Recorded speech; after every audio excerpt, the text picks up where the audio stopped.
वसुंधरा पर पहुंचे हैं, जहां पर भारत की श्रमण संस्कृति का शंखनाद किया गया। हमारा देश तीर्थंकरों का, महापुरुषों का,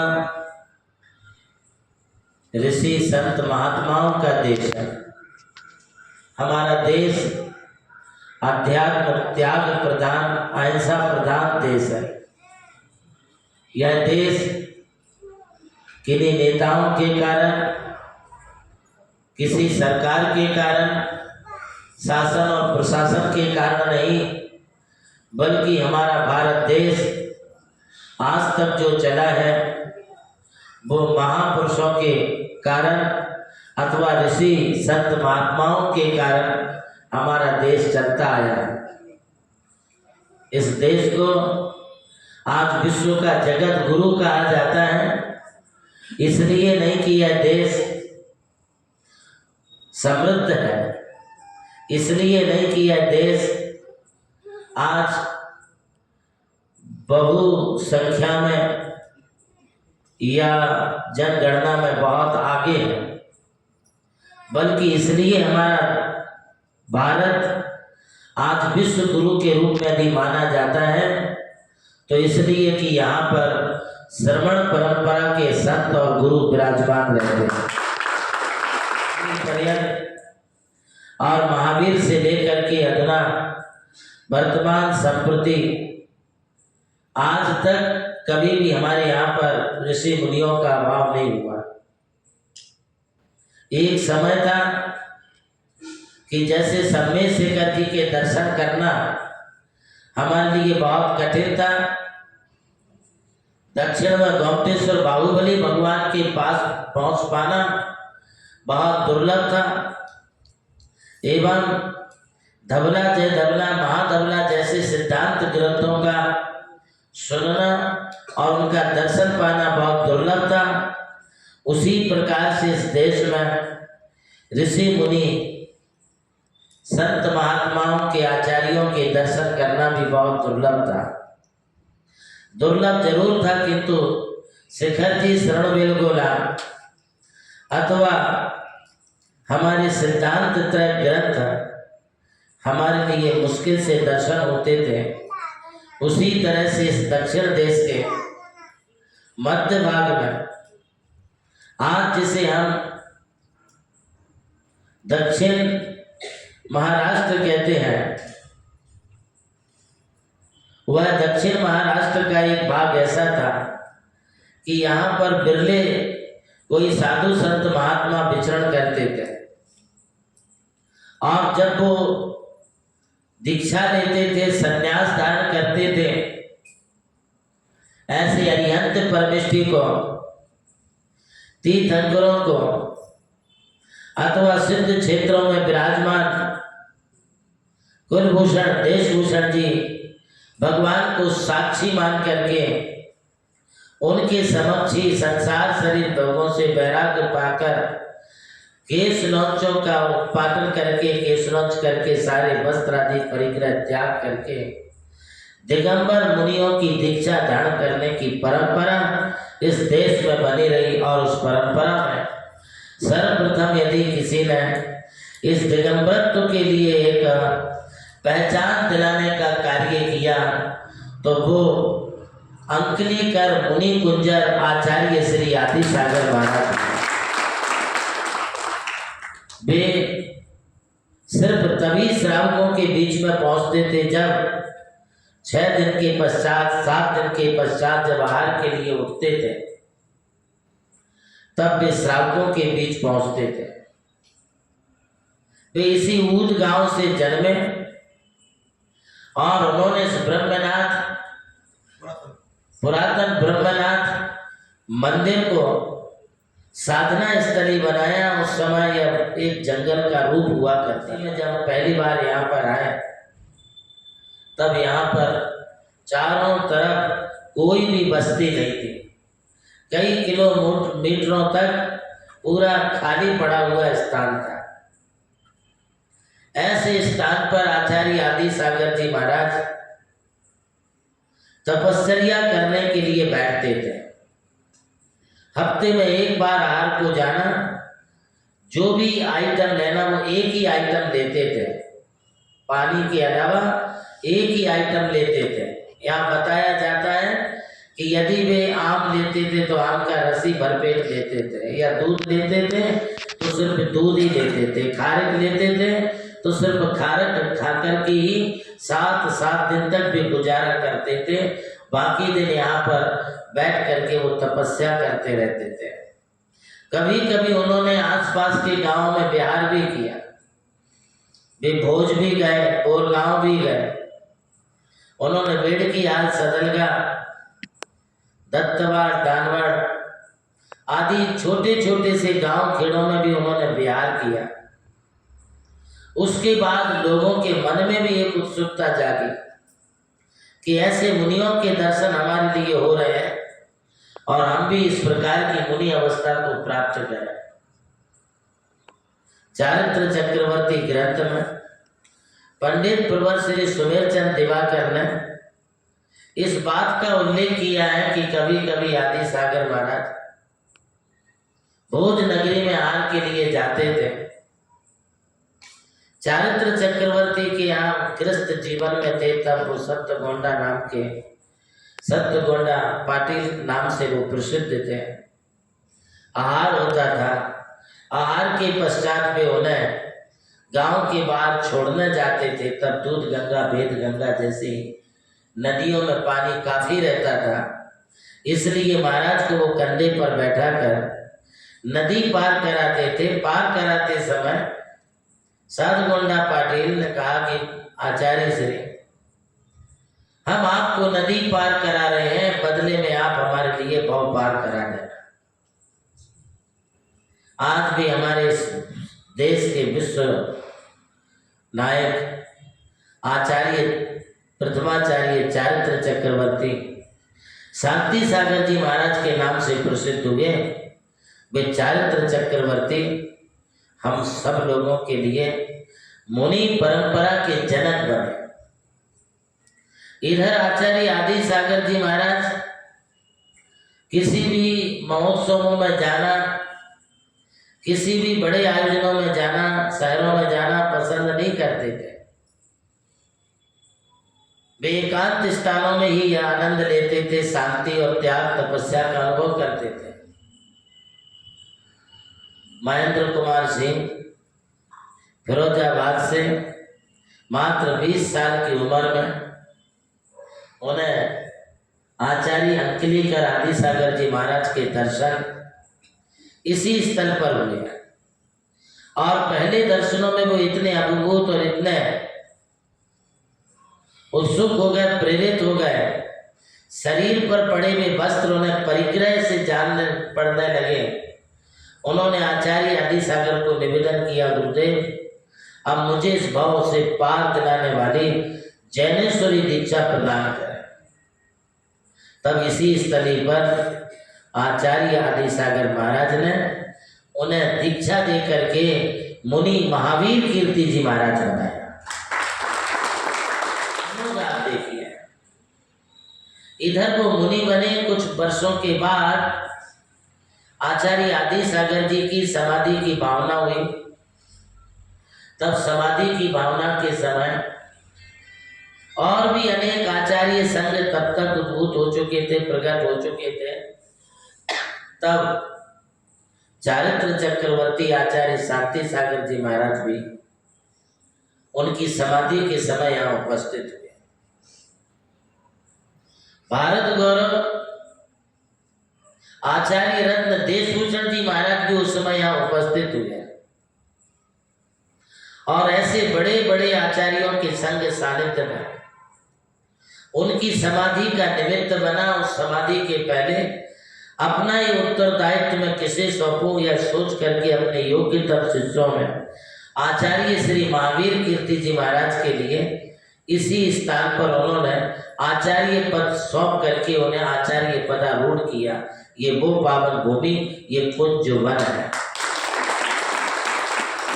तदुपरांत उनकी समाधि यही हुई और वह समाधि स्थल पर बनी हुई चरण पादुकाएं आज भी हमारी मुनि परंपरा का संदेश यहाँ पर प्रदान करती है। योग संयोग बनते जाते हैं, गुरु शिष्यों की परंपरा ऐसी बढ़ती जाती है। आचार्य महावीर कीर्ति जी महाराज के योग्यतम अनेक शिष्यों में सन्मति सागर जी महाराज के लिए उन्होंने अपने अंतिम समाधि के समय खुद का आचार्य पद अनेक शिष्य होने के बाद भी आचार्य सन्मति सागर जी के लिए सौंपा और उन्होंने कहा कि आचार्य आदि सागर अंकली कर दी, एकांत प्रिय, वीतरागी, परम निष्प्रही साधु थे। मैं भी उनके पद चिन्हों पर चल रहा हूं और आपको भी उन्हीं के पद चिन्हों पर चलना है। उनकी आत्मोक्त जो भगवान महावीर द्वारा प्रतिपादित एवं पूर्वाचार्यों द्वारा आगम सम्मत जो परंपरा है, उस परंपरा का तुम्हारे लिए निर्वाह करना है। मेरा ये आचार्य पद तुम स्वीकार करो। कुंतु सागर जी महाराज के लिए पूरे चतुर्विधि संघ का नायक बनाने के लिए उन्हें गणधर पद सौंप दिया। इस तरह से संघ व्यवस्थाएं आगे बढ़ती गई और वही तपस्वी सम्राट सारे देश में भ्रमण करते करते उनका सर्वप्रथम दर्शन मुझे जो हुआ 1977 में, मैं मात्र उस समय अधिकतम 14 वर्ष की उम्र में होगा। तब तक मुझे मंदिर जाना, दर्शन करना, नमोकार मंत्र बोलना, इसकी थोड़ी सी रुचि पैदा हो गई थी। पाठशाला के संस्कार थे, पाठशालाएं आज भी ग्रामीण भागों में चलती है। उससे कुछ अट्रैक्शन, आकर्षण साधुओं के प्रति भी मन में बना और उसी समय बहुत ठंडी का समय था। वहाँ ठंडी भी बहुत पड़ती हमारे भाग में। तपस्वी सम्राट वहाँ पर पहुँचे। उन्हें जब मैंने ऐसी क्षीण काया में देखा तब मुझे लगा कि यदि आज के मुनि ऐसे हैं तो चतुर्थ काल के मुनि कैसे होते होंगे। ये आज तपस्वी सम्राट सन्मति सागर जी को देखने से उनके चरणों में ऐसे जैसे बच्चे हमारे सामने बैठे हैं वैसा मैं बैठ गया। मुनियों के आने जाने की खबर सुनकर के उन्हें लाना, छोड़ने जाना, ये हमारे गांव में सैकड़ों बच्चों को ऐसे संस्कार, हमें भी वो संस्कार थे।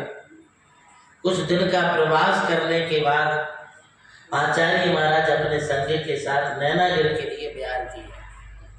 आपके यहाँ मदन तेल की घड़िया क्या मदन तला की घटिया है, उस घाट मार्ग से वे नैनागिर के लिए जा रहे थे।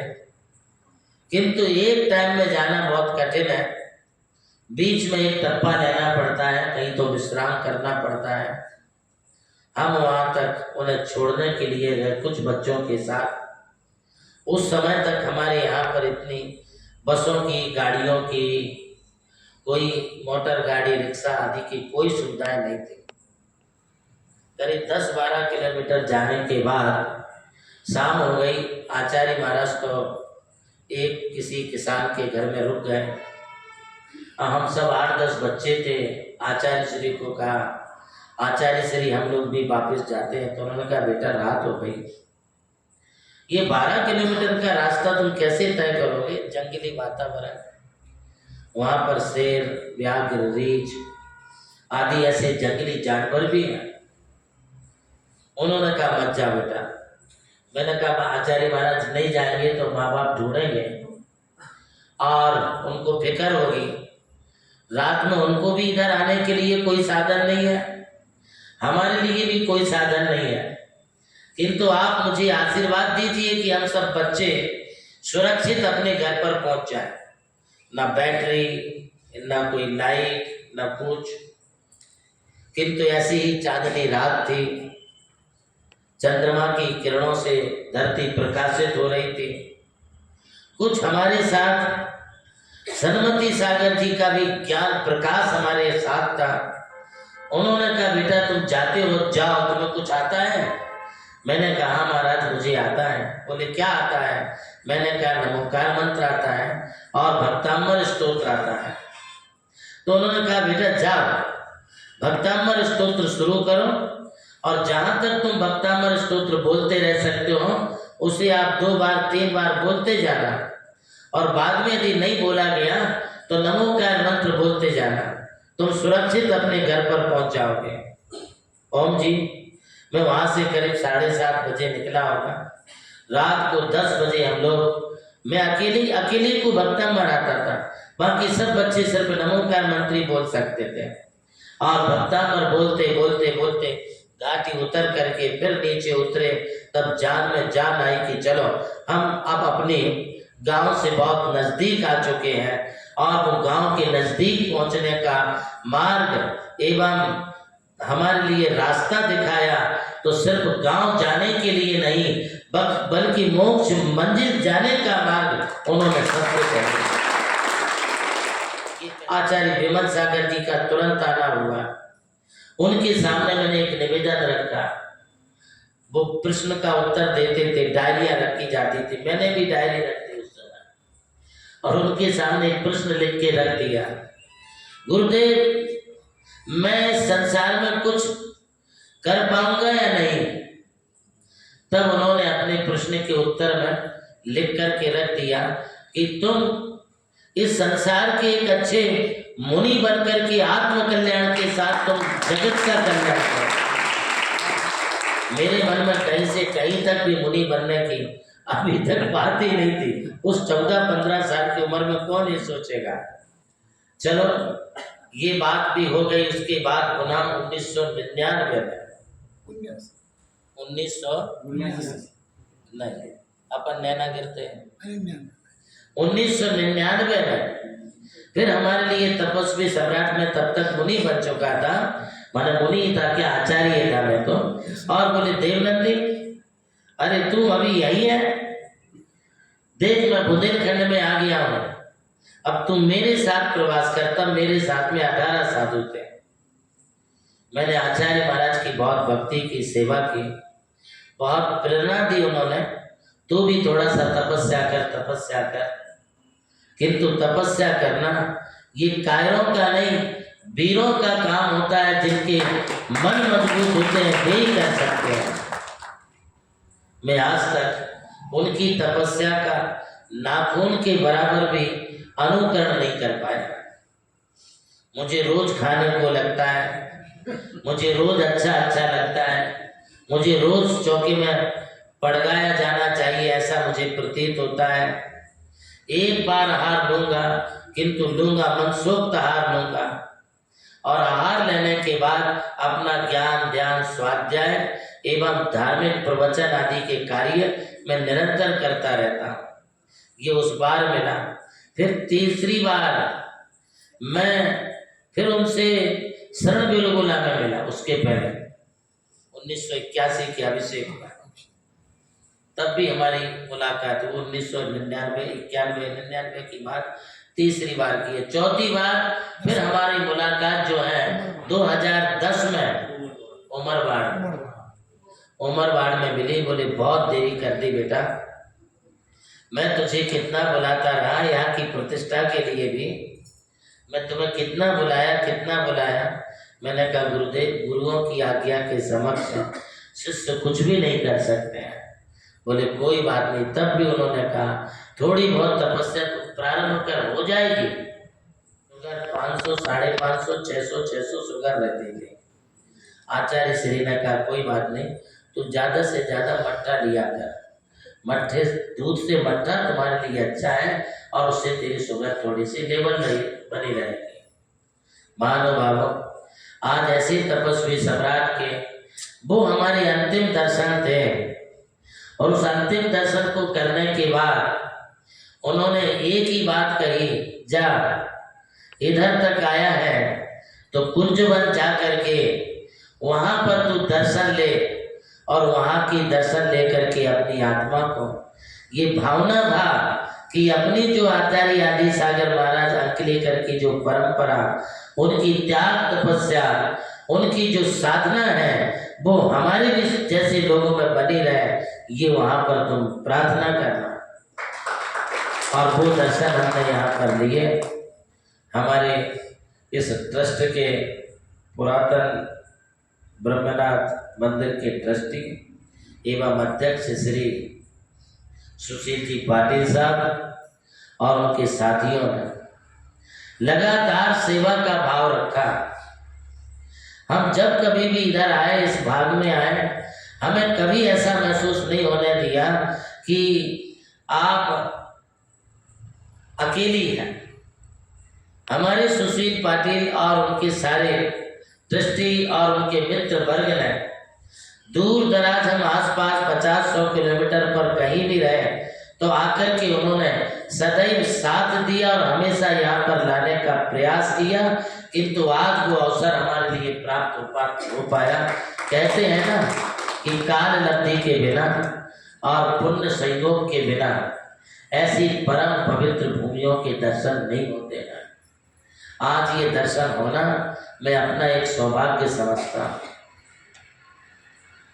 सम्यक दर्शन मूलम ज्ञान चारित्र स्कंद मुनिगण भेगा किरणम आचार्य महाद्रवम वंदे।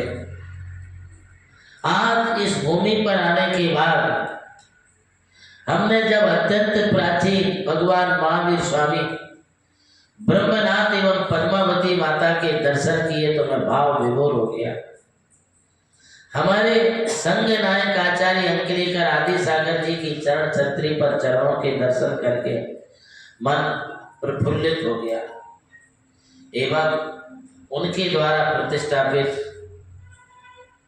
41 फुट के उत्तुंग ऊंचाई वाले भगवान प्रथम मोक्षगामी, प्रथम केवल ज्ञानी, अनंत प्रिय भगवान के दर्शन के साथ 24 के दर्शन करके न भूतो न भविष्यति, ऐसी हमारी वहां पर कल्पनाएं हुई।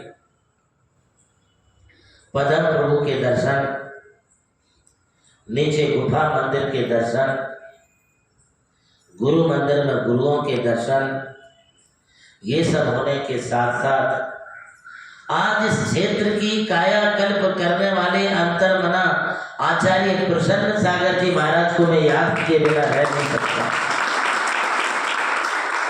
तो आज तपस्वी सम्राट की परंपरा में कठिन व्रत नियम और उपवासों को करते हुए आज जो सदमती सागर जी आचार्य महाराज का शंखनाद कर रहे हैं, बिगुल बजा रहे हैं, शायद इतनी तपस्या करने वाला सदमती सागर जी के पश्चात कोई है तो अंतर्मना आचार्य।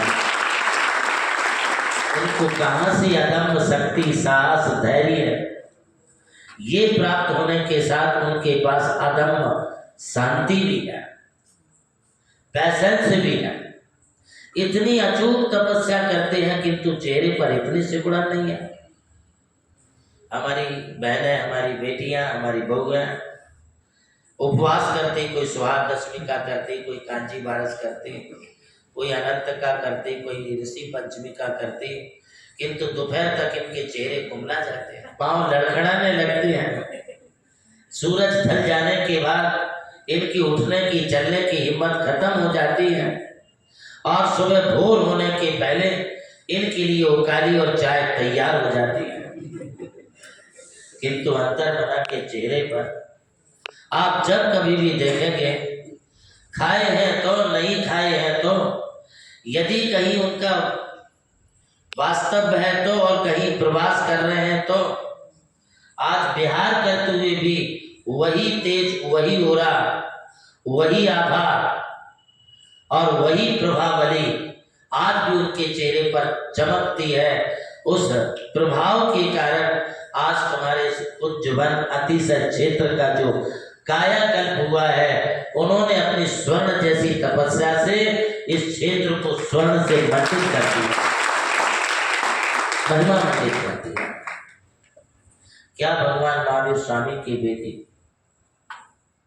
क्या हमारे ब्रह्मनाथ अतिशयकारी क्षेत्रपाल में 96 क्षेत्रपालों की प्रतिभा छवि और क्या माता पद्मावती का मंदिर एवं हम सबके संघ नायक मार्गदर्शक तपस्वी सम्राट की चरण छत्री और उनके दादा गुरु आचार्य अंकलीकर जी के चरण कमल, इन सबको स्वर्ण से मंडित कर दिया है। यह उनकी त्याग और तपस्या का प्रभाव। ये शायद ही किसी के हाथों से ऐसे काम हो पाए। क्या गुरु भक्ति है उनकी, क्या साधना है उनकी। एक दिन ऐसा नहीं जाता है कि वे तपस्वी सम्राट की आराधना पूजा अर्चना ना करते हो। शायद उनकी पूजा आराधना करने के प्रभाव से अदम्य शक्ति उनको प्राप्त हुई है और आज बिना हिचकिचाहट के, बिना किसी प्रकार की थकावट के उनके लिए 8 उपवास, 15 उपवास और मासोपवास, एक महीने के उपवास साज है। मैंने देखा है उनके लिए कि वे बिना किसी प्रकार के रुके और थके 64 उपवासों को भी साज कर जाते। सहनस्कृत तरीका व्रत किया और सहनस्कृत व्रत में एक उपवास, एक आहार से लेके 5 उपवास, एक आहार करने की ये तो उनके लिए सहज बात हो गई है। अब तो उन्होंने एक उपवास से लेकर के 15 उपवास वाला व्रत सहनस्कृत व्रत कर लिया है और उसी के प्रभाव से उनके चरणों में सोना बरसता है, चांदी बरसती है, दौलत बरसती है, बना दिया। नीचे के मंदिर की कायाकल्प कर दी। कुंज वन में आए तो कुंज वन को स्वर्ण वन बना दिया है। आज ये स्वर्ण का दिख रहा है, जहाँ देखो वहाँ क्या लाइट चमकती है, क्या तीरथ बन गया है, कितनी सौंदर्यता है। सुशील भाई साहब, ऐसा ये खंडहर सा पड़ा हुआ स्थान जहां पर हमें जमीन पर चलने पर घोखरे के कांटे चुभते थे, अब बाहर नहीं निकल पाते थे, चल नहीं पाते थे। आज इस स्थान को उन्होंने नंदन वन बना दिया है। आप सब लोग इस स्थान के दर्शन करें, ऐसे पवित्र स्थान पर आकर के अपनी साधना करें। कहते हैं कि विद्याधर लोग जब कोई मंत्र विद्या सिद्ध करते हैं तो वो सिद्धायतनों में जाकर के, विद्याधर श्रेणी में सिद्धायतन अर्थात सिद्ध कूट होते हैं, वहाँ पर सिद्धों की अरिहंतों की प्रतिमाएं होती हैं। वहाँ बैठ करके पहले उनके वे दर्शन पूजन अभिषेक आदि करते हैं। बाद में नमोकार मंत्र की माला लेने के बाद फिर भी वहाँ पर अपनी त्याग तपस्या प्रारंभ करते हैं, साधना करते। कुछ दिनों में उनकी रहनी विद्या सिद्ध हो जाती है। आप सब लोग भी जिस किसी मनोभावना से इस ब्रह्मनाथ पुरातन जैन मंदिर परिसर में आएंगे, तुम्हारी सारी मनोकामनाएं पूरी होंगी। सन्मति सागर जी महाराज की प्रतिमा, उनके चरण कमल और उनकी पीठ के पीछे जो कल्प वृक्ष बना है, वो कल्प वृक्ष सारी इच्छाओं को पूरा करने वाला कल्प वृक्ष है। उसकी परिक्रमा करते हुए आप 108 परिक्रमा, हमारे तपस्वी सम्राट की 108 परिक्रमा करके जो भी तुम्हारे मन में भावना होगी, भावोगे, वो भावना तुम्हारी पूरी होगी। आज मैं भी बड़ी मनोभावना के साथ यहाँ पर आया।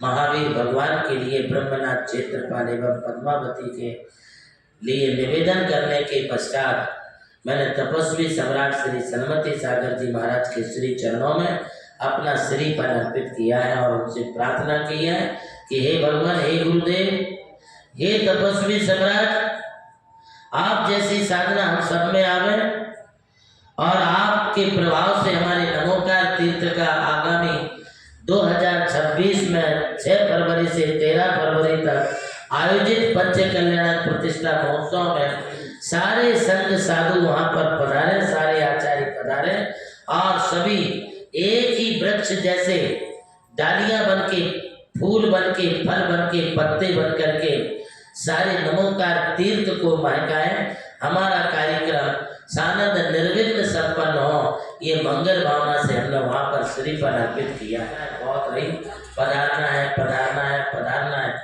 दिन कम है और जाना बहुत दूर है। अब क्या बोलते हैं, ओवर कम बचे हैं और रन ज्यादा बनाना है। अभी हमारे पास दिन बहुत कम है उल्लास जी, और जाना बहुत दूर है। यदि हम सीधे जाते तो 250 किलोमीटर पूना है, किंतु हमारे लिए वाया अगलूज आदि होते हुए जाना है। अभी 400 किलोमीटर हमारे लिए प्रयाण करना है, और समय आज 9 तारीख, कल 10 तारीख हो गई। सिर्फ 18 दिन हमारे पास है। 18 दिन में अपने लिए 400 किलोमीटर की रनिंग पूरी करना है। और निश्चित रूप में बल्लेबाज जब बल्ला संभालता है तो चौके छक्के पर ही वो छोड़ता है। और अब हम यहाँ से निकलेंगे कल सुबह सांगली में। ये आखिरी तुम्हारा जो है एक प्रकार से आहार होगा, छक्का होगा, उसके चौका होगा, आखिरी चौका। उसके बाद तुम्हें छक्के लगाते हुए चलना है, क्योंकि पहुंचना बहुत जरूरी है। आप सबने बुलाया, मैं आ गया। अब मैं आप सबको बुला रहा हूँ, नमोकार तीर्थ के लिए बुला रहा हूँ। आप सबको आना है, सबको पधारना है। भाई सुशील जी पाटिल, पूरी समाज को लेकर के पधारना है। ऊद गांव एक धार्मिक मुनि परंपरा का गांव है, और आपने यहाँ पर आर्ष परंपरा को जो संभाल करके रखा है, इससे भी मुझे बहुत प्रसन्नता है, बहुत हर्ष है कि आप इस क्षेत्र पर अपनी मूल परंपरा को लेकर के चलते हैं। अभी आपने बताया कि हम सबका स्वागत करते, कोई भी मुनि आ जाए, कोई भी आचार्य आए, ये आपकी मुनि भक्ति है। यही तो हमारे आचार्य आदि सागर महावीर कीर्ति, तपस्वी सम्राट सन्मति सागर एवं साधना सम्राट जगत गुरु गणाधिपति गणधर आचार्य कुंतु सागर जी महाराज और आचार्य देवनंदी महाराज यही सिखाते हैं कि जहाँ दिगंबर मुद्रा हो, जो भी पिंची कमंडलधारी हो, उनके लिए नमोस्तु बोल करके, अत्र कृष्ण बोल करके प्रदान भी करो, उनके लिए आहार भी दो।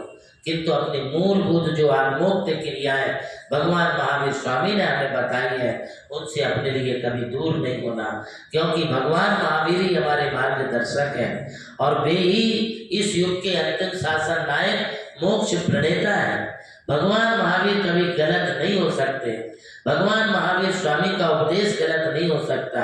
और उनकी परंपरा में आचार्य भगवान महावीर और उनकी आचार्य परंपरा एक बहुत बड़ी परंपरा है। और इस परंपरा में इस युग के 2 सूरज एक साथ दक्षिण दिशा में अपना प्रकाश देते रहे, और एक ने दक्षिण में तो दूसरे ने पूरे समग्र उत्तर भारत में भी अपना प्रकाश फैलाया। तो वो पहला सूर्य हमारे आचार्य अंकलेकर आदि सागर जी महाराज, और एक और सूरज जिसे हम चारित्र चक्रवर्ती प्रथमाचार्य श्री शांति सागर जी महाराज के नाम से जानते हैं। इन दोनों को आप प्रामाणिक आचार्य मानिए। ये आचार्य परंपरा से जुड़ने वाली कड़ी के आचार्य हैं। नान्यथावादिनो सूरी, हमारे आचार्य कभी भी अन्यथावादी नहीं हुए, क्योंकि उनके मन में ना कोई राग द्वेष था, ना कोई पंथभेद था, ना कोई पक्षपात था, ये मेरा ये तेरा ऐसा कोई भाव उनके मन में नहीं था। ये अभी 10-15 सालों में ये थोड़े से पंथवाद, संतवाद, पूजावाद, अभिषेक का वाद, पद्मावती क्षेत्रपाल का वाद करने से मिलेगा क्या, मुझे ये समझ में नहीं आता है। क्या तुम्हारा परिवार कोई एक आदमी से चलता है? एक परिवार में जब छोटे से लेके बड़े तक सभी लोग होते हैं, उस परिवार में कई बार जो है नौकर चाकर भी होती है, काम करने वाली बाई भी होती है। तो क्या तुम अपने घर में अपने बच्चों को, अपने बेटे बहुओं को छोटा समझ करके, छोटा है चल निकल बाहर, ऐसा बोलते क्या? नहीं बोलते। कोई नौकर चाकर भी है तो उसे भी आप कभी गलत नहीं बोलते, उसके लिए भी आप दिवाली, दशहरा, अथवा आपके घर में कोई शादी विवाह है तो उसे भी आप बोनस कपड़े लत्ते मिठाइयाँ देते कि नहीं देते हैं? जब आप इतने छोटे लोगों के लिए, घर में झाड़ू पोछा करने वालों को आप इतना सम्मान दे सकते हैं, तो हमारे जिन शासन की रक्षा करने में समर्पित हमारे क्षेत्रपाल पद्मावती हैं, इनके लिए यदि आप थोड़ा सा सम्मान दोगे तो क्या भी रखता है। तो आप रखो, आशा रखो कि भगवान तक पहुंचने के लिए हमारे लिए एक माध्यम है। यदि आज हमारे श्री सुशील जी पाटिल नहीं होते थे तो आज देवनंदी यहाँ नहीं होते थे। आज सुशील पाटिल यहाँ है बोल करके सुशील पाटिल और उनकी कमेटी के आग्रह के कारण आचार्य देवनंदी महाराज ऊदगांव यहाँ पर पहुंचे थे। एक बार उनके लिए जोरदार तालियां। आप मेरे लिए एक बार ताली कम बजाओ, क्योंकि आज यदि ऊदगांव वासी और इस परिसर के लोगों के लिए ऊदगांव कुंज वन में ये दर्शन हो रहे तो किसके कारण? और आज यदि कुंज वन में भगवान महावीर एवं अनंत वीर केवली और ये आदि सागर अंकलीकर बोरगांवकर एवं तपस्वी सम्राट और ये सारे मंदिर परिसर के दर्शन हो रहे हैं, तो ये हमारे पुरातन क्षेत्रपाल के कारण।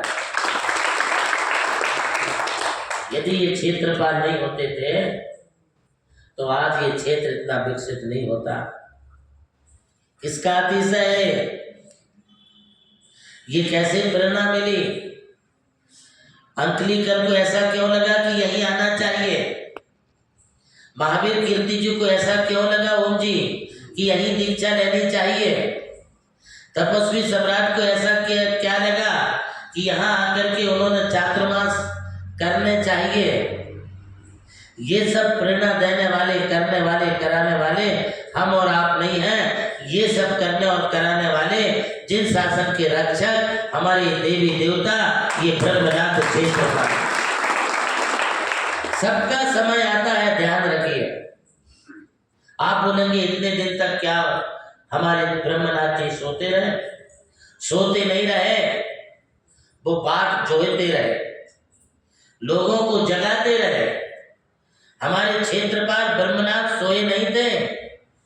उन्होंने, ब्रह्मनाथ ने तपस्वी सम्राट के लिए उत्तर भारत दिल्ली में होने के बाद उनके कान में मंत्र फूंक दिया, अरे तपस्वी सम्राट इधर कहाँ घूमता है, चल ब्रह्मनाथ क्षेत्र पुरातन कुंज वन में पधारो।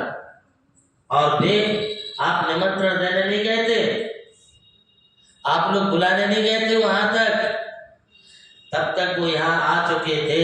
ये सारा अतिशय बाबा जी का है और इस बाबा जी के लिए कभी भूलिएगा। कौन कहता है कि इनका प्रभाव नहीं? कौन कहता है कि इनका चमत्कार नहीं? दादाजी तुम्ही तुमच्या घरी एक 2 तोलाची चूड़ी तयार करायची सुद्धा करू शकत नाही। पैसा असून, रुपया असून, सामर्थ्यता असून, तुमचे मनात असेल सुद्धा तुमची बहू आहे, सूनबाई आहे, करून द्या, तुम्हाला वाटते तरी राहून द्या ना, जाऊन द्या ना, तुम्ही करून देत नाही।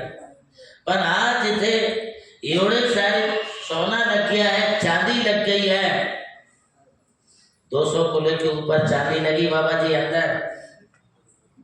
ये कौन करवाने वाला है? हमारे ब्रह्मनाथ क्षेत्रपाल करवाने वाले। उधर काल आ चुका है, अच्छा काल आया है, अच्छा है। बस आप लोग इसका बहुत अच्छे तरीके से मैनेजमेंट करिए, बहुत अच्छे तरीके से इसको संभालिए, इसका सुरक्षा भी हो, संवर्धन भी हो, दोनों भी हमारे लिए करना है। खास तौर से मुझे रात्रिकालीन ये दृश्य देखना था, इसलिए मैं शाम का ही प्रोग्राम बनाया। यदि सुबह आता दोपहर में निकल जाता। ये जो नजरिया हम यहाँ पर देख रहे हैं, ये नजरिया मुझे देखने को नहीं मिला।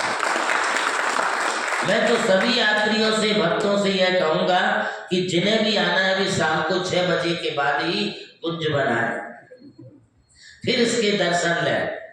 दिन में आना है तो आए, अभिषेक करें, पूजन करें, वास्तव करें, किंतु शाम का ये नजरिया देखने के बाद ही आगे के लिए आप लोग जो है प्रवास प्रारंभ करें। ऐसे क्षेत्र की बड़ी उपलब्धि है।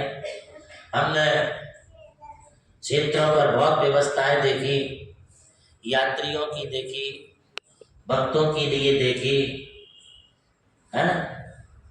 कहीं कहीं लोगों के घरों में कुत्तों की भी व्यवस्था होती है, किंतु यार कुत्तों के लिए क्या बना सकते हैं? 1500 रुपए का टीन का सेट बना के छोटा सा डब्बा टाइप बॉक्स बना देते, उसमें कुत्ते को रखते हो। किंतु हमने इस कुंज वन में कुंजर अर्थात हाथी, और हाथी के लिए इतनी अच्छी व्यवस्था, यदि समूचे मठाधिपतियों में और जहां जहां भी हाथी है वहां कहीं ऐसी व्यवस्था नहीं है जैसा इतना सुंदर हाथी घर बनाया है। आप अपना मकान नहीं बना पाएंगे पाटिल साहब, पाटिल समझ रहे ना?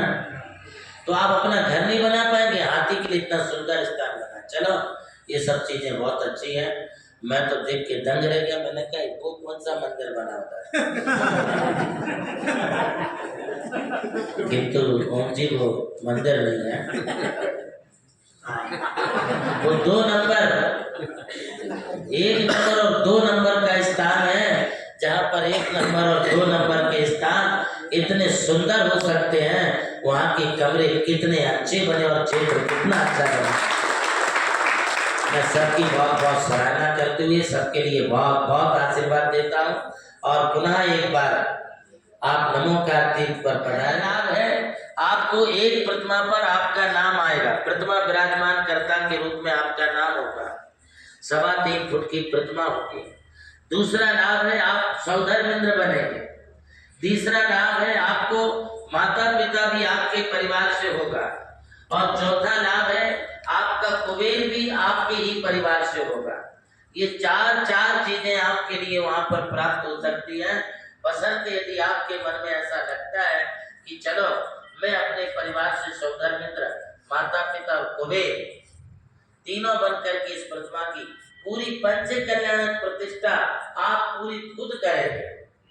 10 दिनों का आप पूजन भी करेंगे, अभिषेक भी करेंगे, शांति धारा भी करेंगे। जिन किन्हीं की भी भावना बनती है वे अपने नाम अभी से ही अपना नाम वहां पर लिखा दें, रजिस्ट्रेशन करा लें, क्योंकि हमारे पास सीट बहुत कम है। फिर आप कहेंगे यार इतने कम में और इतने कम खर्चे में 4 पद हमारे लिए मिल रहे, साथ में एक प्रतिमा भी तुम्हारे नाम से तुम्हारे लिए मिलेगी। ये 4 चीजें यदि तुम्हारे लिए मिलती हैं तो ऐसे अवसर को आपको छोड़ना नहीं चाहिए। मैं सबको आशीर्वाद देके अपने संक्षिप्त उद्बोधन के लिए यहीं पर विराम देता हूँ। बोलिए पंच परमेष्टि भगवान की जय बोलो आचार्य श्री देवनंद जी महाराज की, जय बोलो आचार्य श्री यदि महाराज की।